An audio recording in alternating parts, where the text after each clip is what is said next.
Hello! In today's video I am going to be sharing with you this new look pattern. It is 6976 and I sewed view A, excuse me. Anyhow, it requires or it suggests that you use silks and silk types. Crepe de chine, crinkle gauze, charmeuse, double georgette. Well anyhow, I chose this sheer fabric. Can you believe it? This is very sheer, and I want to let you know that it's not so bad sewing with sheer fabric. You can tell I already cut my pattern out of this fabric, and this is the leftovers, and so what I'm going to do is I will be making something else with this. But the most important thing that you want to remember with sewing with a sheer fabric like this is the number one is you need a new needle in your sewing machine. Very important, because otherwise you'll get snags in here and you don't want that. And also to use very sharp, short pins for pinning the pieces together when you're sewing. Those are very, very important in sewing with this sheer fabric. And another thing is you need to cut your pattern pieces out with a very sharp pair of scissors. Those are musts in my book for this type of fabric. And let me let you know, I will be sharing with you at the end of the video me wearing the top. The first thing you're going to see me do is do the stay stitching for the top of the top of the top. Okay. Now here is the back pattern, and I will be sewing the stay stitching also on the top of that part of the top. So you'll see me doing this quickly, and then you see me pulling the stay stitching to show that there will be no stretch on the shoulders there, or on the neckline. Now I'm pinning the shoulder seams together, and I will be sewing a 3/8 inch seam for the French seams that I am doing throughout this whole top.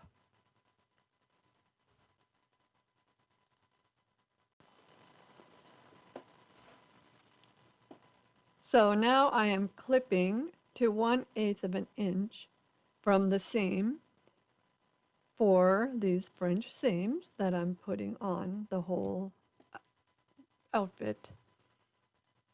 I'm having trouble here with my video. All right, now I am turning the fabric right sides together, and I will be finishing off the French seam. And I'm pinning the shoulder seams because it's quite narrow, and it's a whole lot easier for me to sew the narrow seam with all the pins in it. And remember, these are very, very sharp, short pins that I'm using for pinning this delicate chiffon fabric. And I'm so sorry that you're not able to see the actual sewing because of the brightness of this.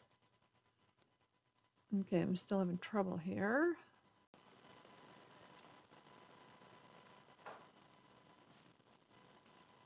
All right, I pinned the side of the top with the nice little sharp needles or pins that I have, and just sewing down the seam 3/8 of an inch, and then I do the trimming. And you really need to be careful when you're trimming this fine chiffon fabric.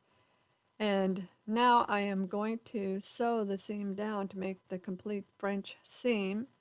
And I don't need pins with this because it's easier to handle the fabric once it's sewn.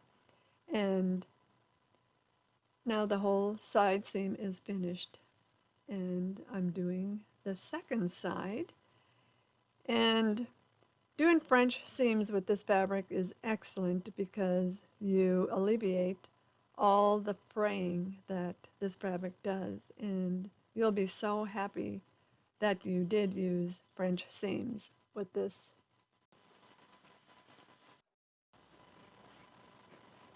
Okay, look at this fabric. It is so sheer and it is so fine with the French seams. Now I need to put some interfacing up on the neckline for the ties. And I had put the interfacing on there. I pressed it on there with, I used an organza cloth and pressed the interfacing, a small piece of interfacing where the buttonholes are. I marked the buttonholes with a marking, tailor's marking chalk. And now you see me making the buttonholes. I'll make two of them up on top. And my buttonhole machine on this sewing machine has manual option, and it has 6 steps, and I press a button for each of the steps. Now the buttonholes are complete, and you see it's very, very close to the edge of the fabric, which is really a pain in the neck. So now I need to put on the seam binding, the bias binding, and I need to put a little stitches there to stitch on the ribbon that I'm going to be using. Now this is the satin bias tape that I used for this particular top, and I think it's a lovely bias binding to use for this sheer fabric. Now I'm starting to pin. I pinned the bias tape close to the shoulder on the back seam, and I left about 2 inches on the back seam for me to sew it together with the other end of the bias tape. And what I'm doing is I put the edge of the bias tape next to the seam stay stitching, and I put that next to it, and I sewed the 1/8 inch using the fold on the bias tape for my sewing. And then I came up to where the start of the bias tape was, and I cut about 2 inches off. And now, as you can tell, I made a little boo-boo there by the buttonholes. And so I ripped all that seam apart, and it came off amazingly. And I sewed very, very, very carefully, and I used lots of pins so that I wouldn't sew through the buttonholes. And just a very precarious little place. And now I'm trimming all of the, excuse me, all of the excess fabric and making the casing now for my ribbon to go through. And I'll just be doing that part, that short part, so that I can get the ribbon in there.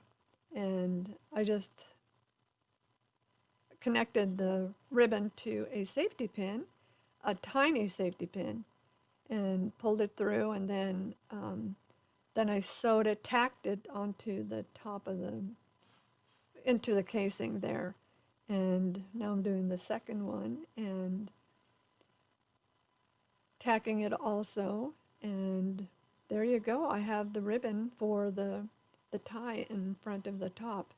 And I just kind of guesstimated on the length of that ribbon for the front. Now I will have to connect the binding together up there at the top of the top. And I folded over the one edge, and then I put the other edge over it, and now I'm going to seam that together or onto the top, and it'll come together really nicely.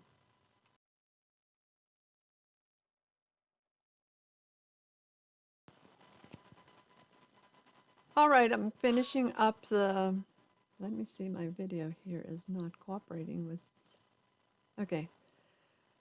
So now I finished that, connecting the binding together, and now I will be sewing, continuing to sew the binding onto the shirt to give it the finished look all the way around the top of the, or the neckline of this top.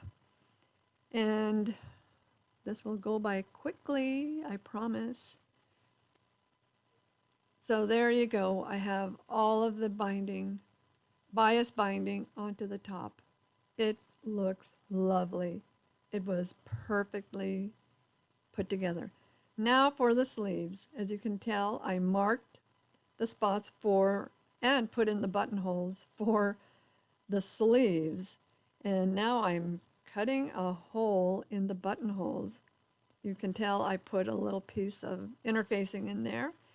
And I'm just so tickled to pieces as to how easy that was to do with my buttonholer. Now I'm just putting a pin, a safety pin through the holes just to make sure that I'll be able to put the ribbon through the holes. And right here I'm showing you that I need to do the sleeve, put the sleeve together, and put the hem down there for the casing for the ribbon. Now I'm pinning the sleeve with wrong sides together and doing my French seam as the way I've told you already for the French seams.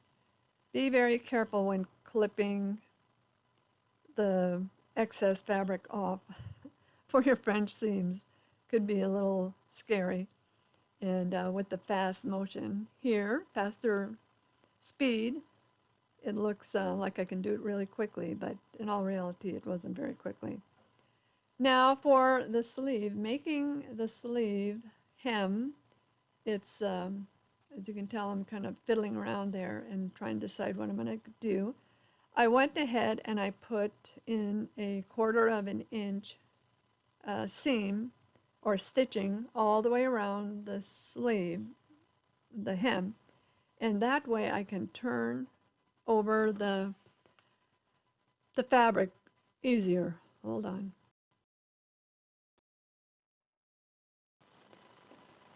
Sorry about that.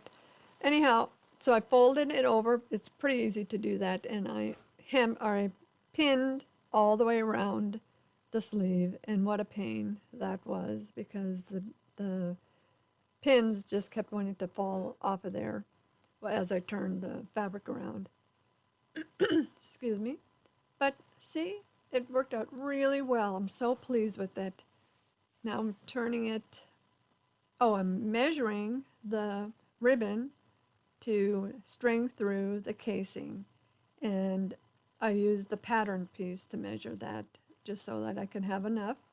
And it was fairly easy to do, to pull it through. And my machine is messed up again. Oh, isn't that the cutest thing ever? I'm so pleased with the way that turned out.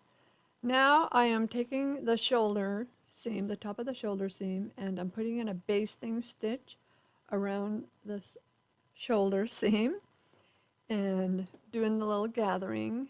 And I think this is probably the easiest way to do it for this particular top. Now I'm putting the wrong sides together. I put the sleeve and the bodice together, and I'm going to be sewing the sleeve onto the bodice. And with this, I am going to be pinning very carefully all the way around the sleeve. Just very important because this is slippery fabric and very, very fine fabric. So that's why I needed to make sure I pinned the whole thing around.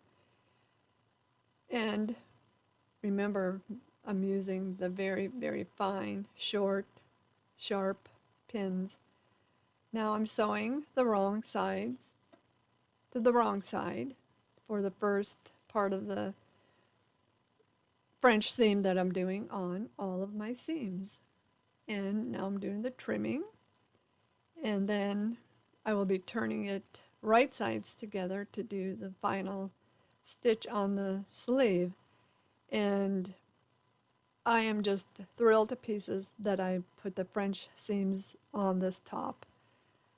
You probably are tired of hearing that, but it just makes such a lovely finish to everything, and you don't have to worry about the fraying of this fabric. And chiffon tends to do that. So, and actually, I did a cotton top recently, and I think it just looks very nice, and just pleased with that whole look. Now I'm just showing how the sleeves look on the top, and I'm sorry you can't see it, but now I have the hem to do. And what I did is I did a little stitch all the way around, a quarter of an inch stitch all the way around the bottom of the top. And what I'm doing now is I'm turning the fabric in and making a nice clean hem for the top, and it will look very nice. Okay, no need to pin on the bottom because you have that stitch around the edge that you had already done, and it makes folding over easy. And now I have a lovely hem, and look at that! I'm just in love with this top.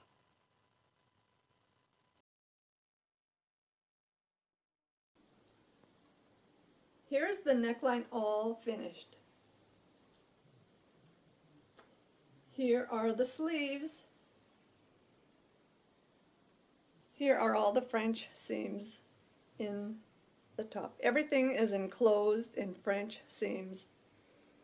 I gave every seam a light press with the iron, and I love the top. Bye, and thanks for watching. I hope you learned something, and I hope I inspired you to brave it and work with some delicate fabric like this chiffon. Bye-bye.